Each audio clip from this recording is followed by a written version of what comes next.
This here is the S&P BSE IPO index, and this is the S&P BSE SME IPO performance. What it means is that if over the last year you invested 100 rupees in a company tracking the S&P BSE IPO index, you would have lost 27 rupees and would have been left with only 73 rupees. But had you invested in S&P BSE SME IPO, your 100 rupees would have grown to 178 rupees. How cool is that?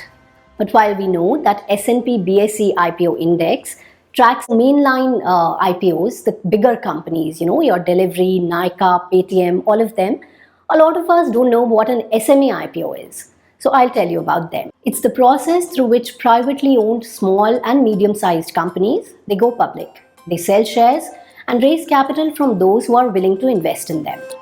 Companies with minimum post-issue capital of 1 crore rupees and a maximum of 25 crore rupees are eligible for SME IPO in India.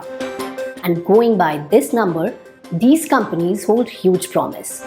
But are they really meant for retail investors? Should you and me invest in SME IPOs? Let's ask one of our stock analysts. Safety first. That has been our motto at Value Research. And IPOs are surely a risky business.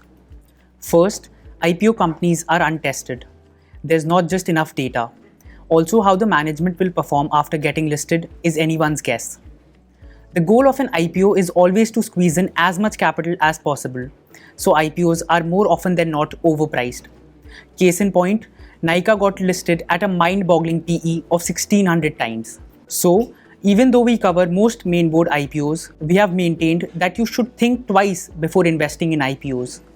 But with SME IPOs, it has always been a no from our side. They are not subjected to stringent SEBI regulations. For example, they are required to release their results half-yearly rather than quarterly. And despite being smaller companies, SME IPOs aren't pocket-friendly for retail investors. To subscribe to SME IPOs, you need to invest at least Rs 1 lakh in the secondary markets and Rs 1.5 lakhs in the primary markets. So despite many SMEs giving stellar returns to investors, we cannot ask our readers to invest in them. For us, protecting your capital is paramount. Everything else is secondary. And the data agrees with us. For example, in financial year 2012, 6 SMEs came out with their IPO, but even after 10 years, none of them have made it to the main board till now. So no matter how enticing SME IPOs look, Value Research believes that you must stay away from them, as the risks involved are inherently higher and the care needed to make decisions inherently more. For a more detailed Value Research opinion on IPOs, click on the links in your description box below. And for Value Research analysis of IPOs, just go to stocks and click on IPO updates. We'll keep you informed.